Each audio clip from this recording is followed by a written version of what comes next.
traces of my oppress, suffer, grow, become, and suffer, grow, become, and... It is crazy to me how consistent that sound is.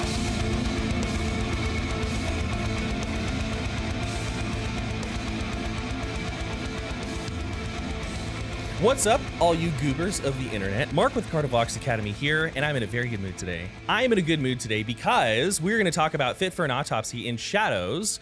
Now, we're going to talk about it in a fun way because, as you know, if you've been a follower of the channel for a while, we've talked about Fit for... I think this will be our fourth video, and so you may be like, why are we talking about Fit again? First of all, because the band's awesome, but second of all, because we're going to pull him in here in a second. We've got Joe here with us to talk to us about his vocals, his writing, his approach, the way he does things, and it's always fun. It is always fun to have the vocalist here so we can hear directly from their mouth the sounds that they make and the way that they go about them. Now, if you're new to the channel, my name is Mark. I am a metal vocalist myself. I am in a band called Kardashev and two previous projects called Neverbreath and Viramia. And my full-time job is a metal vocal coach. I teach people how to make these grunting, growling, gurgling sounds safely and efficiently. And it's a lot of fun. I love my job. And what we do here on the channel is we take the reaction format, we break it down, we make it educational, we have a good time. And it's a lot of fun. If you learn something, if you have a good time, be sure to like, share, and subscribe. It really helps the channel. Love seeing it grow. And if you really love the content, if you really have a good time, we do have a Patreon where you get to vote on a song or a video for me to react to monthly. We have multiple events in our Discord. Our Patreon basically exists as our Discord server.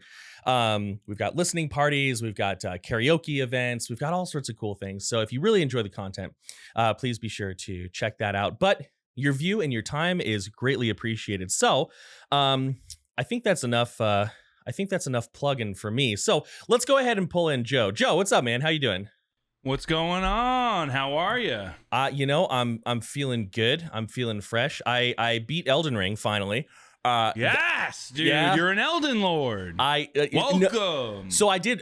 I'm not an Elden Lord because I did Ronnie's quest, and so I married the undead witch and went off into the aether. Oh, okay. Yeah. Well, I'm a 5-time Elden Lord. Have you really New Game Plus'd it 5 times?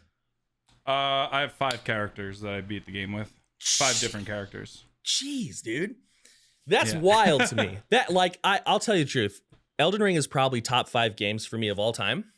Yeah. I've beaten it once with one character, and just for my emotional health, I can't live with that much rage. So I got to put that game down for 5 years, man. That's wild. I'm really good at making builds, man. That's the thing. I really like character creation, with the stats and everything. So I usually try to min-max all that stuff. So dude, I do my research to figure out what I need to use stat-wise to make my build work, and then it's insane how much damage you could do when you have the right build. Dude, that's true. I just went pure Hulk smash. That's what I did. Yeah, I mean, there's certain weapons where you're just it's gonna be hard to kill a boss, but respect if you do, But yeah, it was tough for sure. Yeah. But let's go ahead and let's talk about a couple things here. So first and foremost, I know you just recently got back from tour. Tell me about that. How did that go? How was tour for you?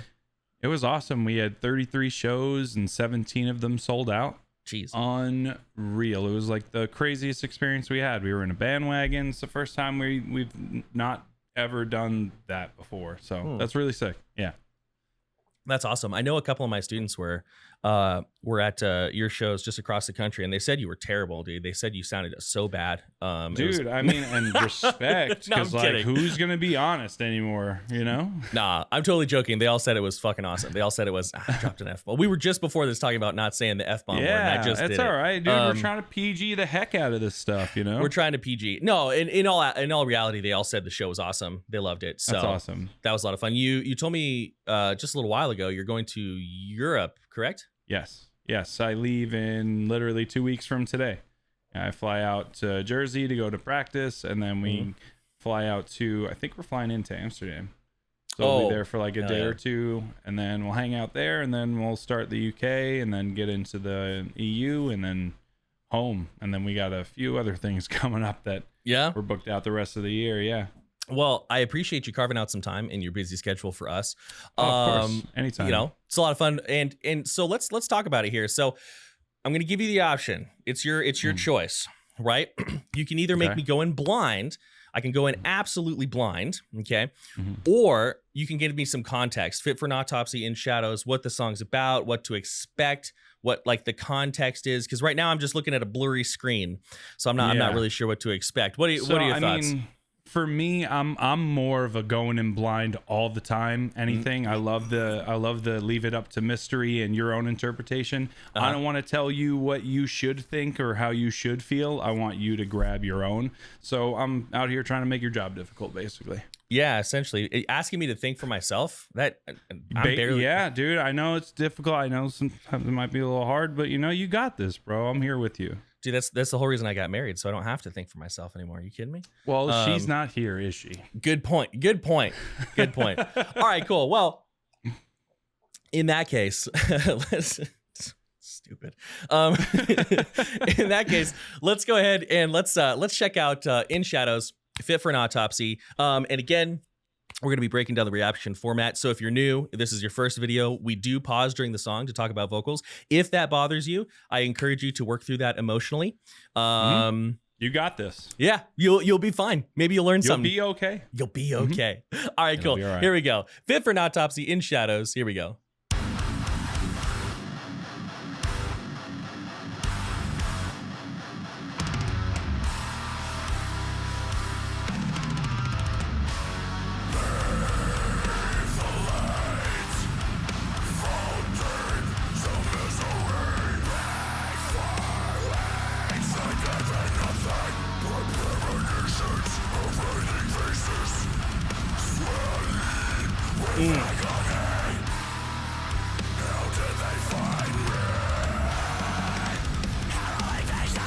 Okay, I'm gonna stop there because we have a little bit of a tempo change, and you had that like super cool pull up to a high.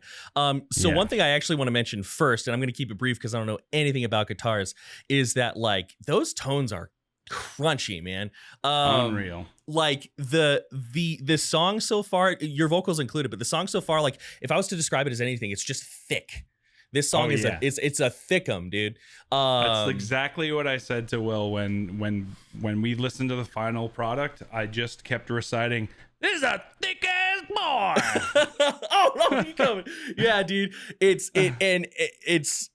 I love it. I don't really, as many people who watch the channel know, I don't really do any audio production, so I can't really comment past that.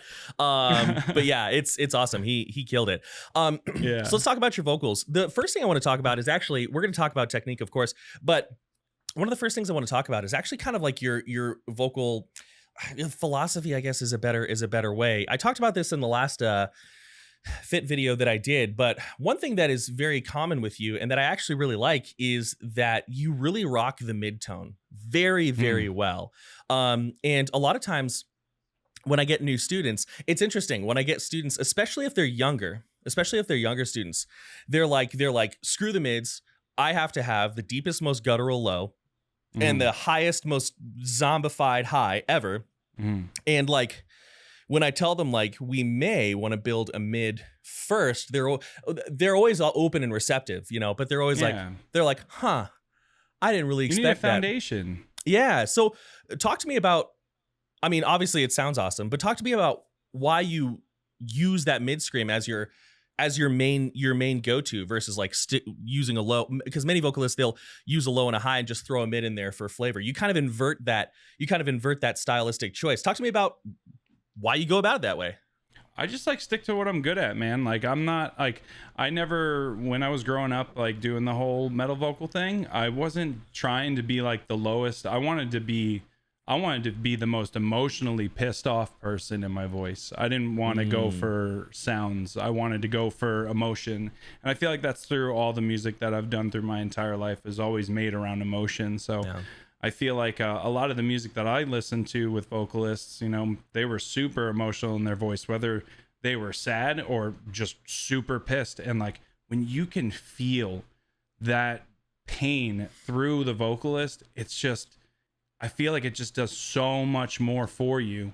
And I feel like it's more natural and raw and real rather than you know, everyone trying to sound and do the same sound. Like, you know, you can hear it a bunch, you know. Sometimes things get oversaturated, man. And I think that I'm okay with sitting in my range, but I also like to spread it around a little bit. I like to experiment. You know, I'm a vocalist. I love doing what I do.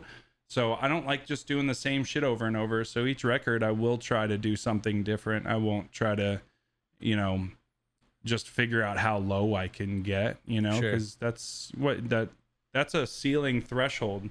Cool. You've made it to the lowest. Now what does that do? You're not, you're just making it about you at that point. You're not putting the band in perspective there too. The band is helping you breach through this entire fucking ceiling of what you can do and what your capabilities of a vocalist are, you know? Yeah, you know, it's interesting because you're kind of alluding to something that I think about a lot myself, which is like, it's one thing to create a sound and another thing to like deliver it. You know what I mean? And like delivering an emotional message through screaming, I'll be honest, sometimes it can be hard, right? Because these sounds that we're creating, they're so heavily distorted. Like even before we you know, put it into a DAW, when we're just pacing around in circles in our room, you know, just being like, you know what I mean? They're so heavily distorted. It's hard to sometimes convey emotion along with technique. Now, you know, of course, I've built my whole career around metal vocals, so I'm very much into them. But if I had to say that metal vocals had a weakness, I think that would be it. It can be hard to take them from the maximal exhibition side of things and more into the like emotion. It's certainly possible. I mean, there are a lot of bands that do it. 100%. You're doing it here. Yeah. You just gotta do it. I mean, you just gotta like try to feel it. Like, I don't know, man. Sometimes like you can really feel it. Like a vocalist is just kind of coming up with words or something just to make the song sound cool. Like, hey, dude, fucking, I back it. Sorry for the curse, but I back it because you're making cool music that sounds really good. But like, you know, that's not always what I'm looking for in a song. I don't hate on that at all because I love so much music that's just so stupid that I love it so much. And just like people are like, why do you like that? I'm like, because it's fucking stupid. I love it. And it's just it's so good. Yeah, you know? I'm with you. And so it sounds like if I could sum up your philosophy into one phrase, you heard it here, folks. Joe Bad, just do it. Nike's gonna give us a cease and desist on this video. No, it's cool. I mean, yeah, like Adidas banner anyway. Whatever. Yeah, I've never had. I've never had both, and there's no, you know, Nike ain't gonna see this. They're not gonna care. All right, let's keep going, and then I think next time we'll talk a little bit more technique and actually how you make the vocal sound. I've got some questions for you. So let's go ahead. Yeah. I'm gonna hit play, and we're gonna go. I'll go back a little bit because there was a cool change. Let's go back to like 25. 25 sounds good. 25 seconds. Is a good number. Yeah.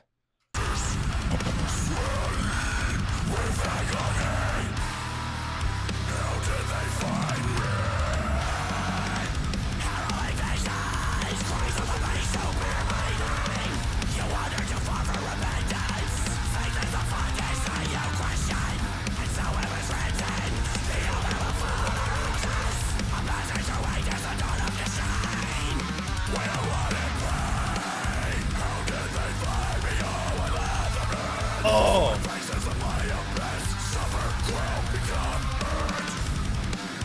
Okay, I'm going to pause it there because it's a good spot. So again, I talked about this in my last video, but one of my favorite things about your approach to vocals, man, is the way you approach the song. The song picked up, right? And of course, you've made your voice a little bit more dynamic, but you're kind of doing like quick barks. Da, da, da, da, da, da. Da, da, da, da, da, da, da. And that's giving some breathing room for the guitars to kind of come in. And then we have that change, and you almost have like this rocking dun dun dun dun dun dun dun dun. So the way that you like, it feels like when I'm listening to these songs, I can tell that you're, as part of your vocal writing process. Now, you know, feel free to be like, Mark, don't put words in my mouth, and I'll be like, oh, sorry. No, you're good. You're on a roll. It sounds like I can tell that you are thinking not only like, what's the coolest sound I can make here, but like, what does the song need from me? How can I play almost like a support role? How can I exemplify this? And that's a really cool thing. Do you spend a lot of time, like, if you okay, I'm building a false dichotomy here, but would you say that if you had to pick one, you think of yourself as more supplemental and like assisting the song, or more like, you know, being a more like dominant instrument, if that question makes any sense? I don't like feeling like a dominant anything in anything that I do. I like to be a part of a team doing some things. So like, I really like listening and finding my place in these to make everything sound good together. Sure. I don't like being like the guy at the front that's like, everyone just look at me, my band plays some cool stuff, but like I'm doing like, no, I love being able to mix melody within my voice with these guitar sounds to make it sound so much cooler than just doing like a low barky thing over it and make it sound just heavy and brutal. It's like, I can make it sound heavy and brutal and ride and groove with the song. I think groove is my number one word that I will always and forever love and try to add to any of the music that I write moving forward, is just, it needs to groove. So I really like grooving. Well, this, I mean, where we're at 1 minute into the song, there is a ton of that and a ton of bounce. There was like a part real quick before you go. There was how did they find me? Oh, I let them in. Mm-hmm. It was kind of like, I almost when me and Will were talking about it, I was like, we'll like do like kind of like the snarky like head thing. Oh, find me. Oh, I let them in. Oh, okay, all right, find me. I let them in. All right. So then it was like kind of like translated that into like a scream, and it was just like. It's so weird, these little tiny little things, but it's just like kind of made that part a little more fun for me. Yeah, there's a lot of nuance. Mm-hmm. So let's go ahead and let's talk actual vocal technique. Let's talk vocal sound. Now, you know, I know that we talked about it when you were here, but you know, nobody got to hear that conversation. So we're gonna kind of have the conversation like we've never had it before. But I would love for you, if you feel up to it, you know, one thing I always say is, just because you're a vocalist and you're on the channel, you don't feel like you have to do vocals. If your voice is tired from a long day of work or whatever, don't worry about it. But if you feel up to it, I would love to hear just like raw, this basic mid-tone, because it sounds like every scream you're doing is based on that same sound. Could be wrong, but I would love to hear that if you feel up to it. Yeah, absolutely. So, how did they find me? Oh, I let them in. You know, it's just kind of like, that's like my comfy voice where I could sit in that fucking pocket all day. I could stay in that pocket all day and do that voice. Yeah. And that's just, that was always my comfy voice that I always ran to, because it was just like pissed. There was an attitude behind it, and there was aggression, and it sounds big and loud because it is. And it's fun. Yeah. It's wild to me, because it's a very interesting like fry tone, right? There's a lot that you're adding to it. So one thing I always ask guests on the show is, how do you work into that vocal? Like, for example, for me in the morning when I'm kind of like warming up before my lessons, because I do my vocals basically as different from you as I could possibly imagine. But in the morning, like I'm like making like these funny like Kermit sounds. I'm like, hey Kermit, hey, and like that's the sound that's underneath everything. Hey. How do you go about it? So, I try not to like, because when you were doing it quiet and I heard your like throat like jingling like that, I try not to ever feel that sensation, because I feel like that always, every time I did that, that's when I hurt myself when I was younger. So I tried to always avoid making my throat ever make that feeling. So I just like, I guess for me, it was just more or less like, you know, when you like really tighten, you're about to like, you're doing like a deep cough, like, like you're trying to clear your throat. You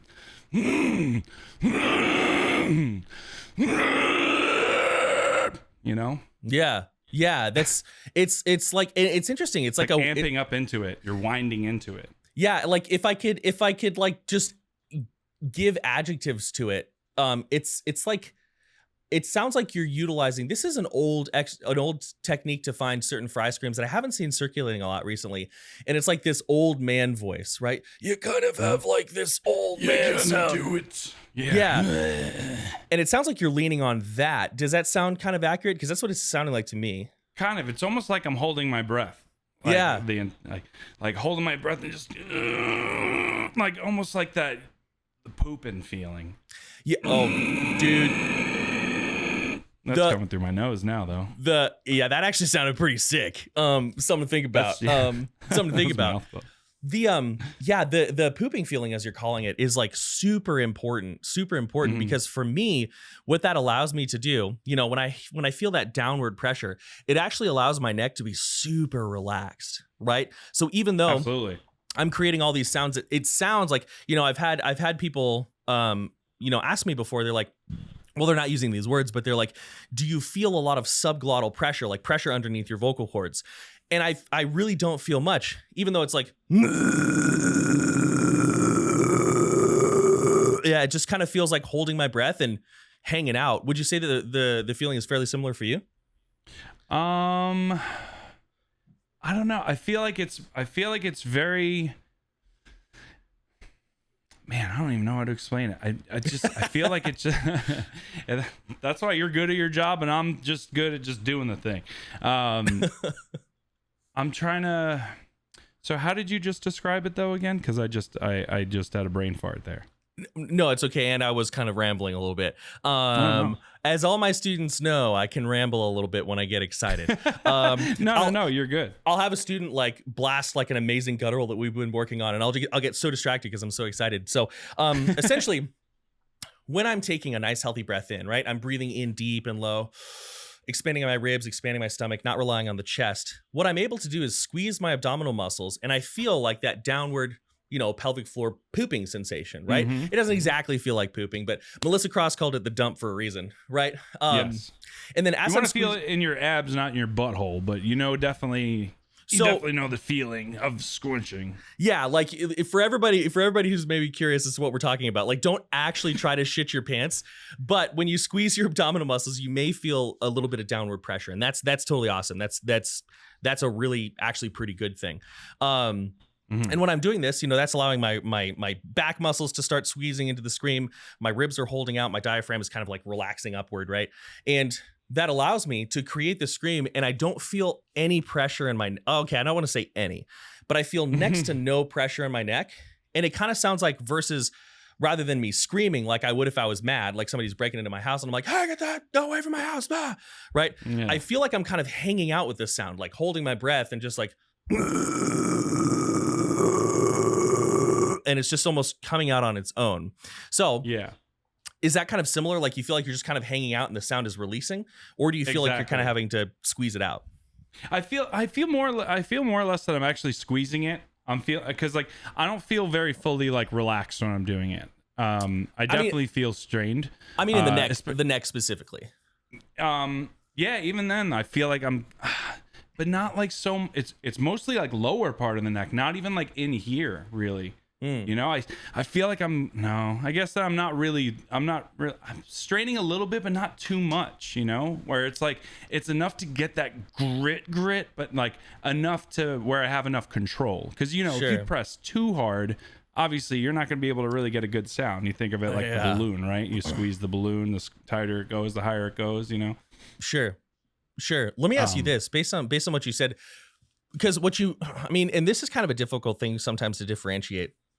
Sometimes when we scream, like we do feel a little bit of air pressure in our throat, but it's different than like a crazy amount, right? So let's say you did like, you did some time in the studio, or you did like a show. Would you have trouble doing this? Would you have trouble going like, ooh, happy birthday to you, really quiet, really relaxed, like falsetto sounds? You don't have to do it right now. Would that be easy or would that be hard? What to sing in a falsetto voice? Just like that. Would that be hard? Would it be hard to connect, or would it be easy? To do them both at the same time? No. So like if one thing that we can do to make sure our vocal folds aren't swollen is after we're done doing some vocals, and this is not like doctor stuff. I'm not a doctor, but one thing that you can do is after you've done your vocals, if you have an easy time connecting a really light, loose falsetto, hey, happy birthday to you, your vocal folds are likely not swollen. But if it sounds like this, right? So you finished your show, you've drank some water, you're hanging out in the green room or whatever, and you're like, I want to see how my vocal folds are feeling. And you go like, happy birthday.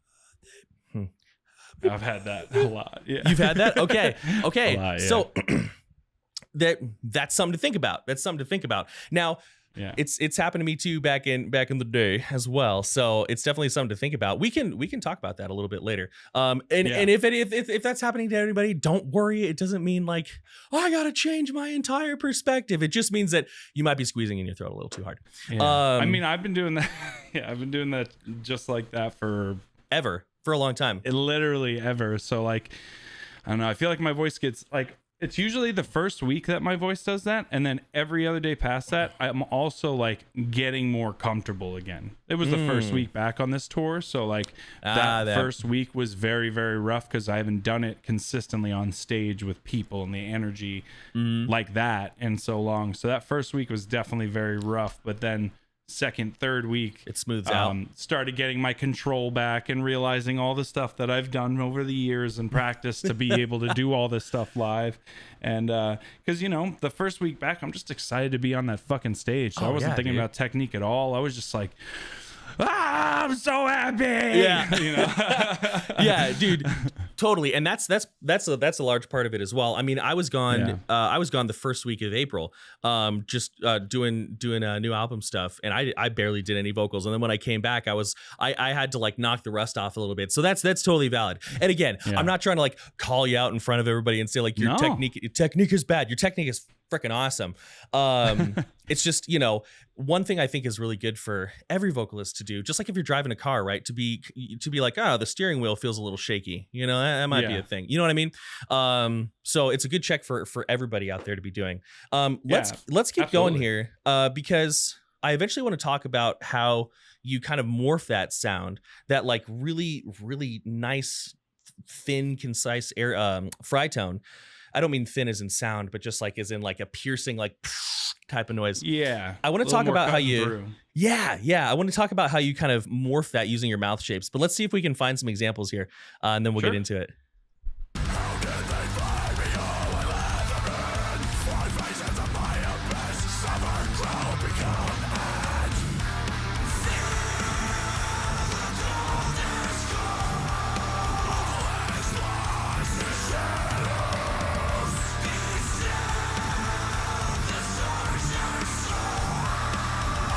Oh, where were you at? Yeah.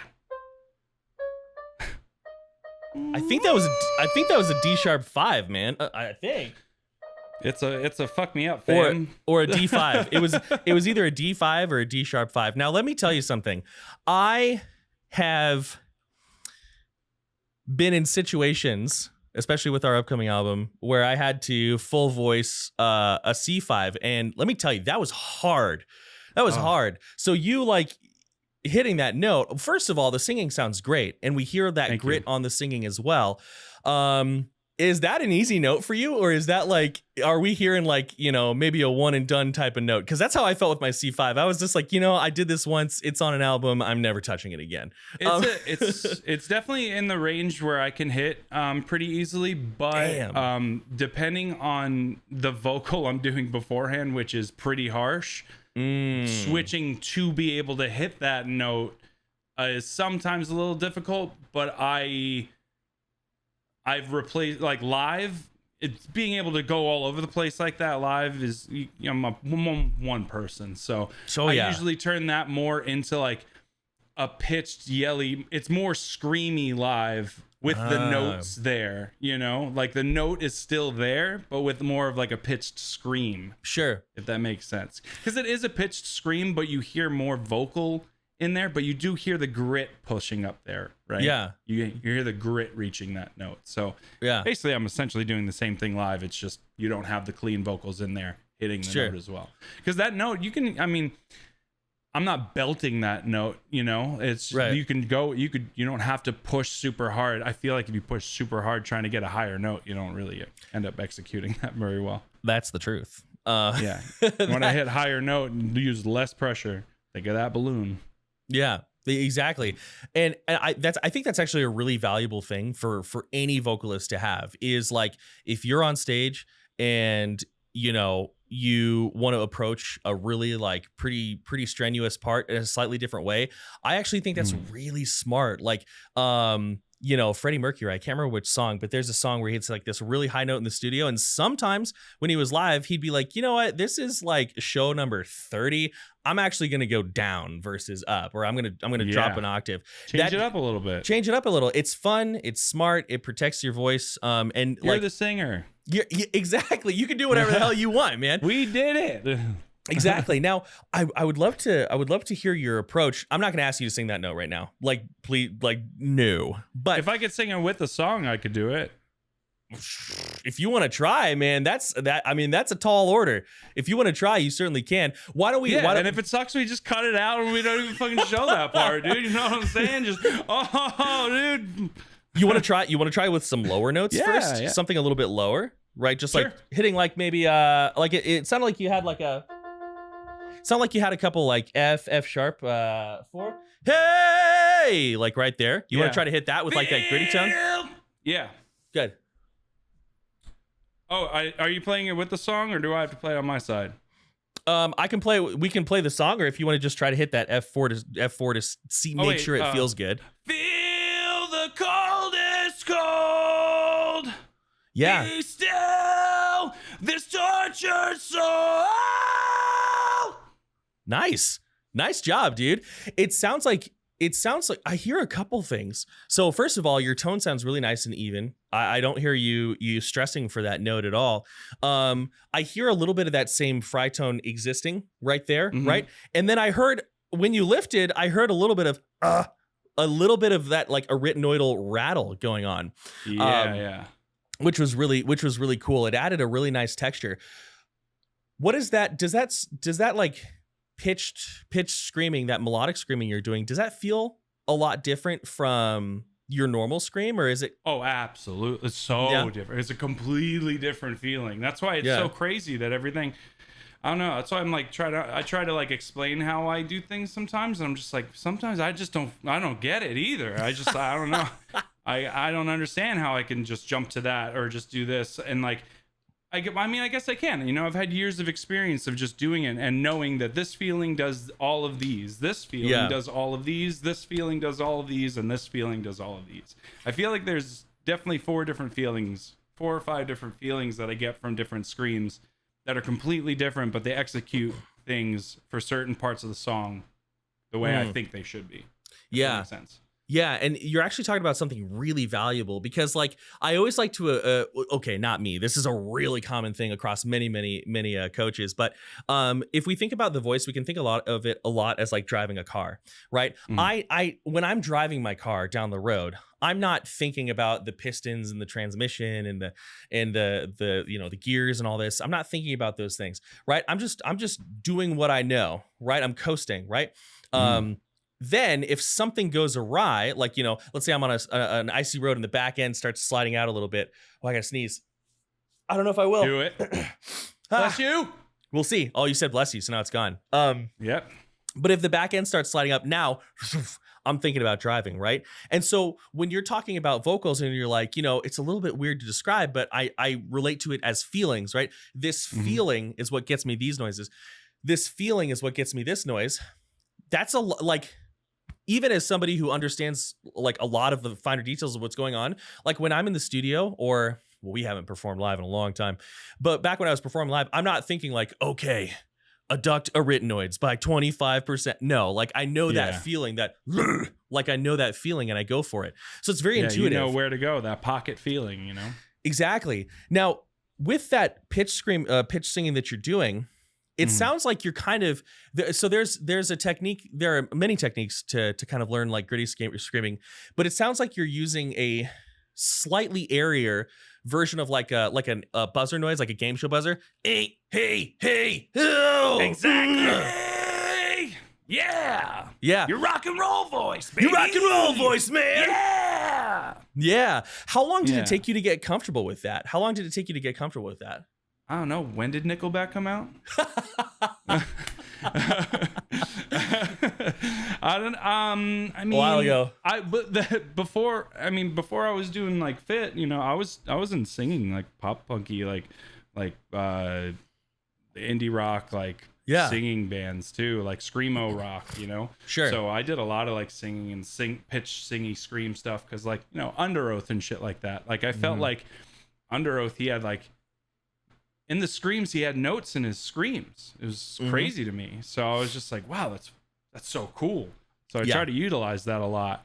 And with a lot of like the pitch screaming and singing, and I was like, these guys hit some notes. I was really in love with just hitting high notes, and like, I can't hit high notes with a regular singing voice, but like I can make it sound really cool with a little bit of grit. So I just kind of like, through the years, I've been trying to just like hit those notes with some grit. So I feel like hitting those notes with some grit gives me that sensation where I'm like still hitting that note, but my way. Sure. You know? Because you can't just force yourself to do stuff you can't do. Like sometimes it's unrealistic. Your body or you can't do certain sounds because maybe you don't have that deep of a voice in general. Maybe your voice just isn't that deep. You know, maybe your voice isn't that high pitched where you wanted to sing those higher notes or be in a certain range. You have to be more comfortable with the range that you're in, and then you can experiment being able to touch other ranges. But you really have to be figuring out what your foundation is. What are you building off of? Are you building off of the mid that you're super comfortable with and then learning more higher stuff and then learning lower stuff? Or are you going to just try to start out doing low, low, low, and then you'll have no idea how to touch a high?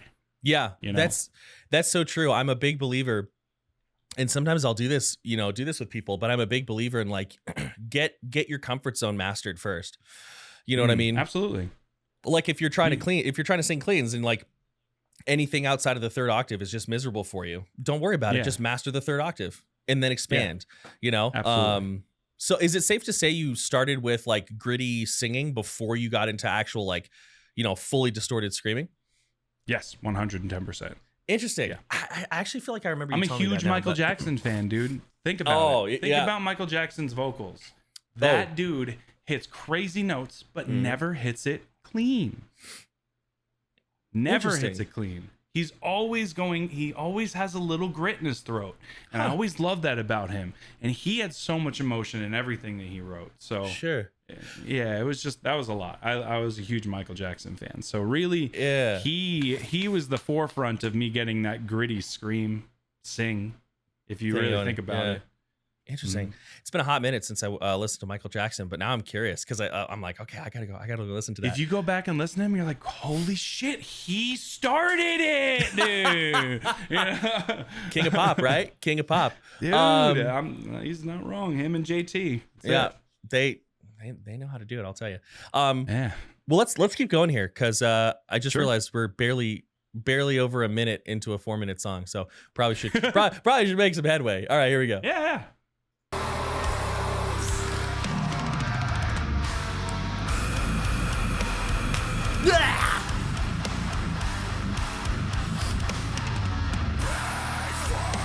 I know we just started it, but we're going to talk about it more. But you did something here that I really like. A lot of times when we're doing gutturals, we do them big and open, right? But yours was that sounded very tight and narrow. And I've been very into like the tight, narrow, like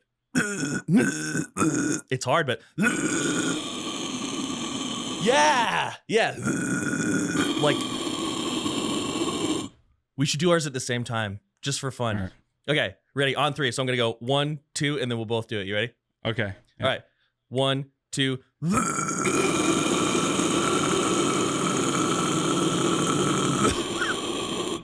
That sounded weird, dude. Yeah, dude, that's fucking vocals, bro. Yeah, I love like yours sounds just like pure like metal TV static, and it's so sick. Let's hear that again, and then I promise I'll let the song roll. I loved that. All right, here we go. Oh yeah.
Okay, this sounds like a good transition spot. Yeah, so it's definitely I found it again. It's definitely a D5. Tasty, delicious. So there's a lot that you're throwing in with your mouth shape, and it sounds to me like a lot of the way that you change from a low to a high is reliant on the mouth shape. Now I want to ask you about that. When you're like, let's say you're doing like one of your like bigger, more open lows that you threw out there, and you know, then you're doing like one of your big, more wide, high vocals, right? You're doing an excellent job. Like, you know, unless I'm crazy, like, you know, this music video, like many others, I'm assuming is lip syncing. When you're doing a music video, are you, even though they're not going to capture the audio, are you actually like doing the vocals into the mic, or are you lip syncing and then?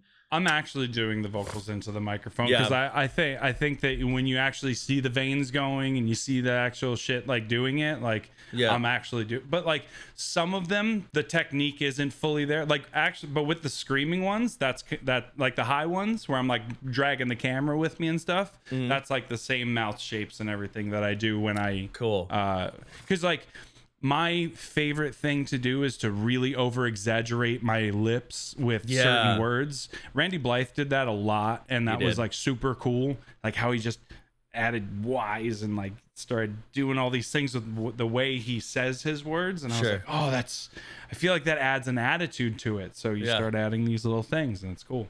Yeah, it sounds awesome. And yeah, you know, it is super helpful when you're doing a video to like actually do the vocals to match the mouth shape. I haven't always done that. I haven't always done that, but it does make it a lot more accurate. That's for sure.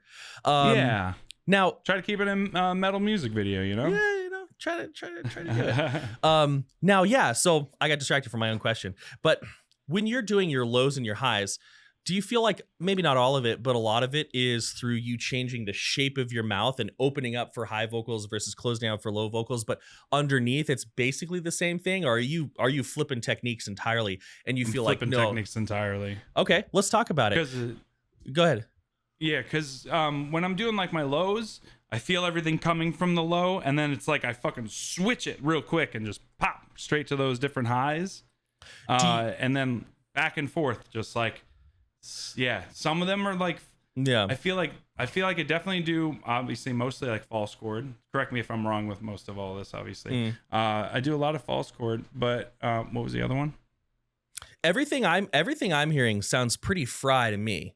So a lot those highs are more fry. So like that's all fry stuff. Especially like all the fast movement stuff is very fry. Everything else, all the lower stuff are very thick boy. Sure. So let me potentially rephrase my question a little bit here, but so like for example, when you're doing a low, right? Does the distortion generation itself feel very similar to a high, and you're opening your mouth and raising the resonance, but like you could drop smoothly from that high to the low and you wouldn't have to change a whole lot with the distortion? Or like, because for me, if I do like a low and then I do a high, right? Those two types of distortion, I actually literally have to let go of that like feeling, relax into a more of an open false chord, raise it up. So you are doing that. It's interesting because all the way through it has that like TV static sound. Are you able to drop, to like start with a high and drop it down to a low? Can you do that? Well, like here right now? Yeah, if you want to. You don't have to, but if you want to. Yeah, I'm just trying to think of what part to do. You don't even have to do lyrics. You can just literally like. Okay.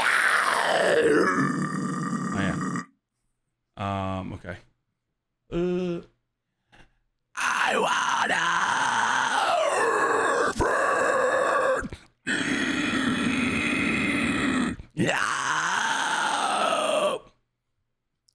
It sounds very similar to me. It sounds very, very similar to me. It sounds like the high space.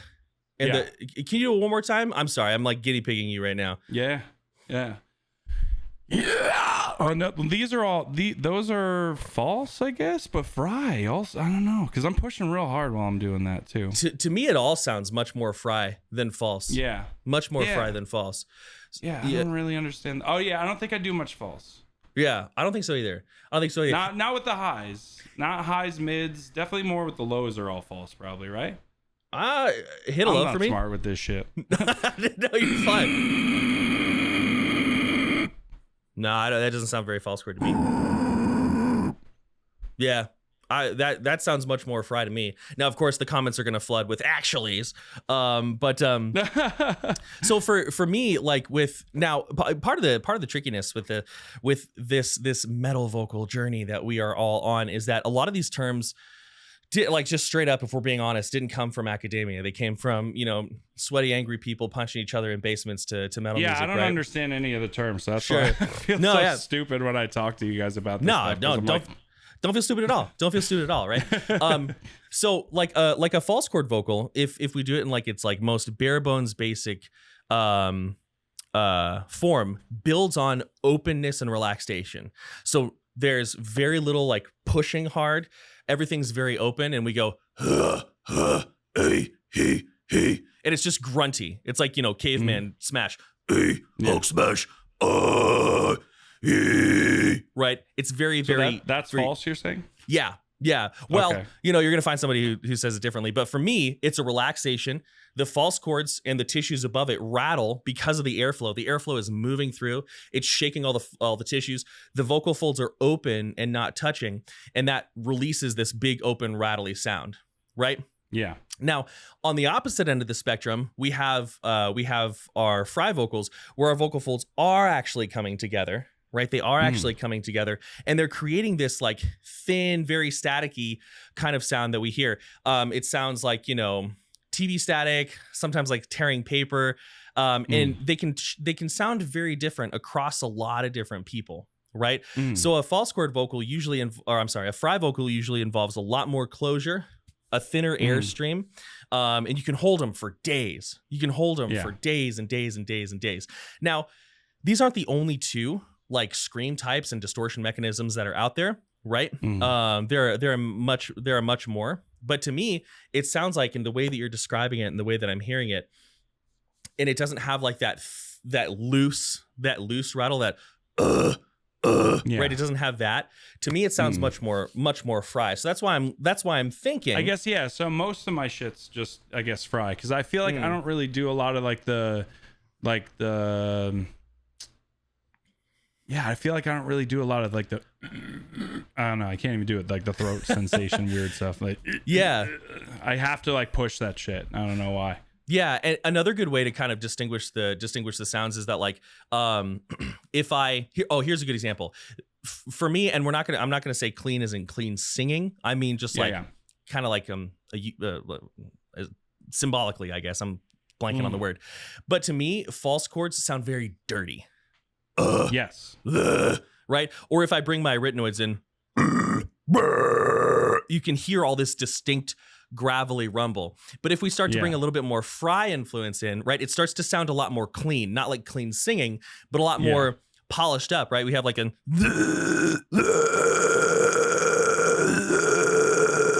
right? And you hear how that's more TV static, more concise. So I think you're leaning a lot on fry, and I think that you're rocking fry all the way up and down, but as you're lifting into a high, you're opening up your mouth, your larynx is raising slightly, and that's carrying the sound up into the top of your head, which is really cool. I'm just nerding out right now. I'm cool. I'm nerding out with no goal. Now, if anybody's watching this and you disagree, right, feel free to mention in the comments below, because I know a lot, but I don't know everything. No man is a monolith. So yeah, and I love this fry tone that you have, which I was talking to the Angel Maker guys recently, and they have kind of a similar tone, although it sounds different because they're different human bodies, but it's almost like this ripping paper, like type of sound, and it's crisp, and I cannot replicate it. So whenever I hear it, I'm just it's fun. Oh, chef's kiss. Yeah, those kids are super talented.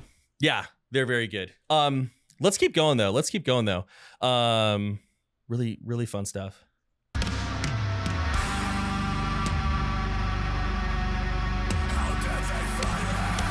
Oh.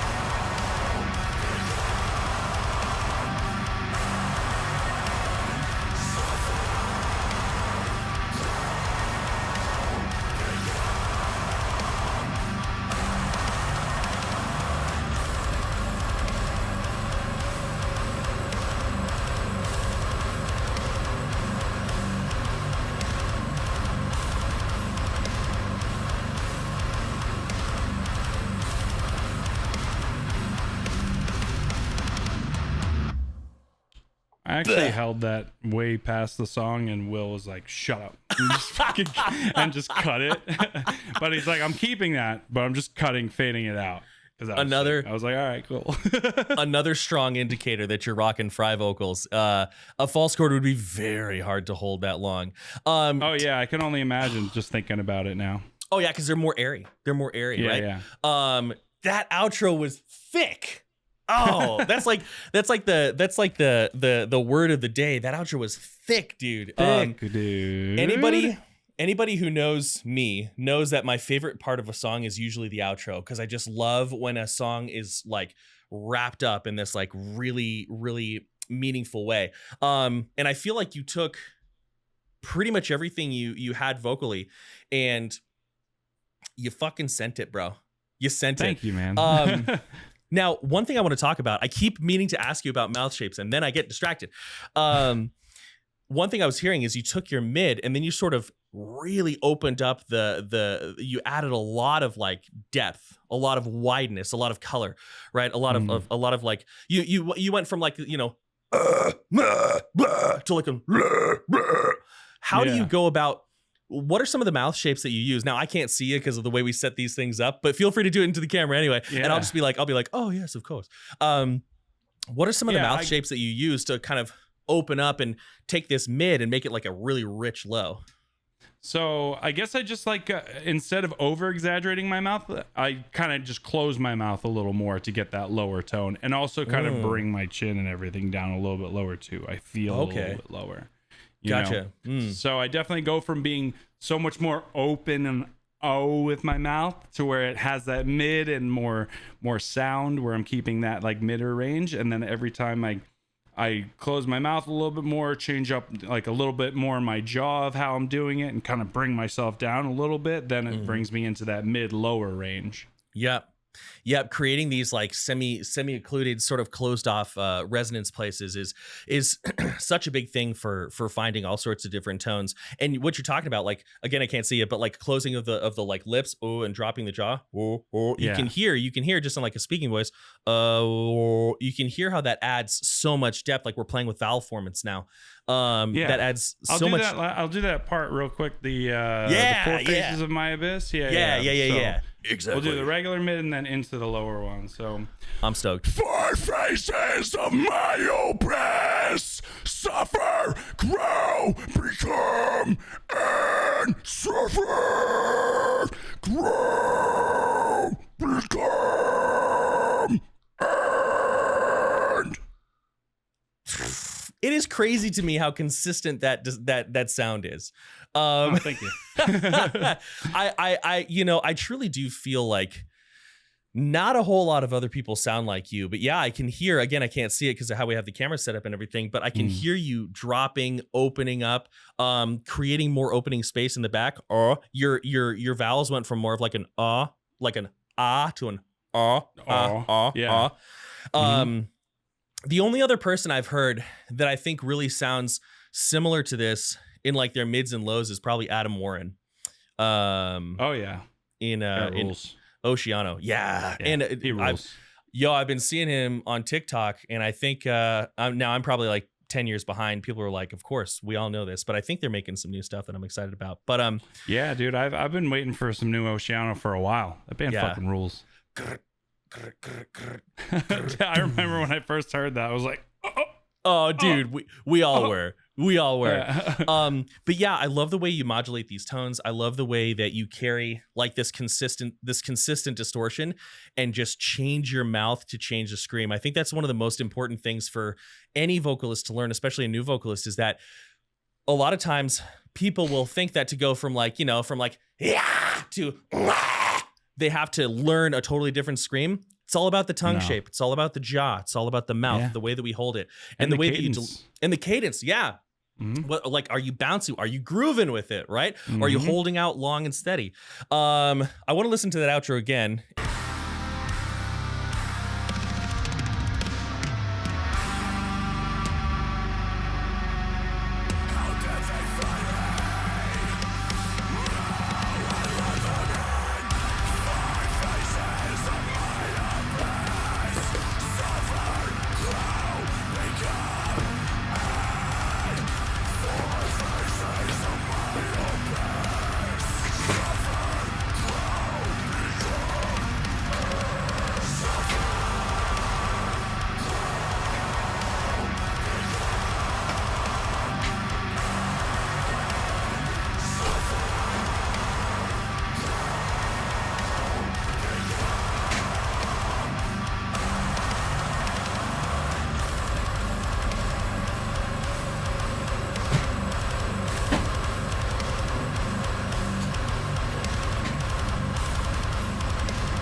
Its heart out.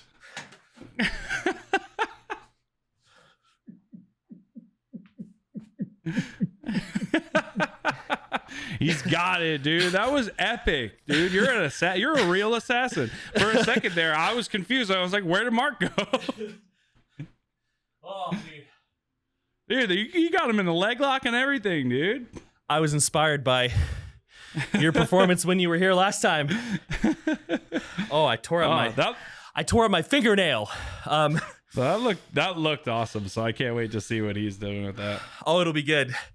Yeah. So I don't think I did as half of a good job as you did when you were here, but I think I did a decent job.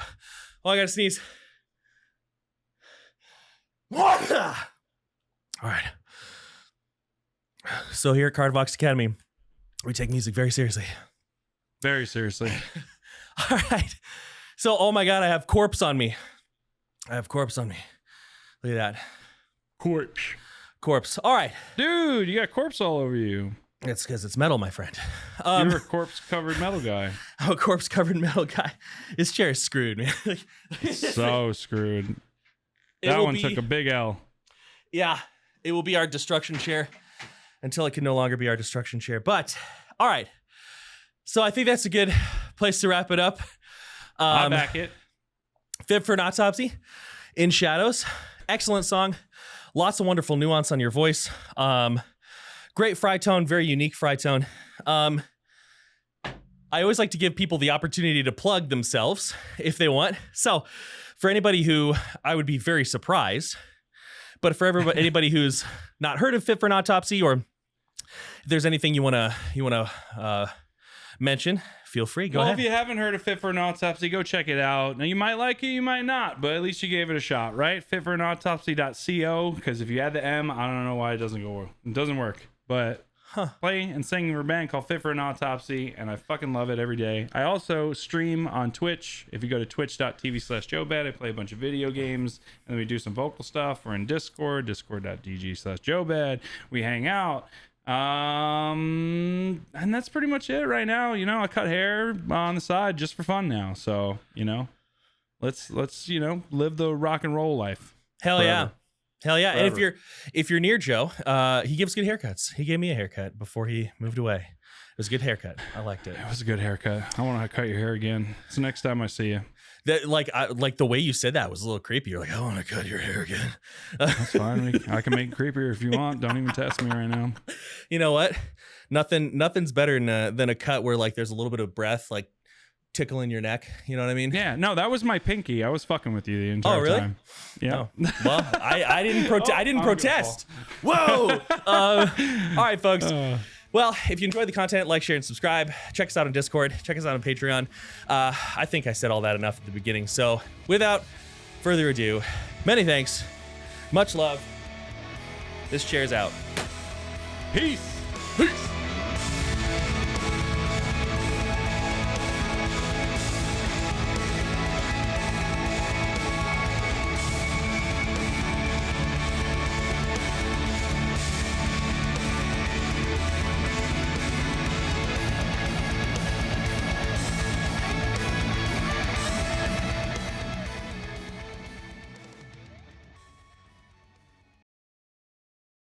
Joe has ordered the broadsword, so I've we'll ordered go, the broadsword. We'll go broadsword. Show me what you do, Elden Lord. The Elden Lord is getting ready to face his final battle with the final boss, me.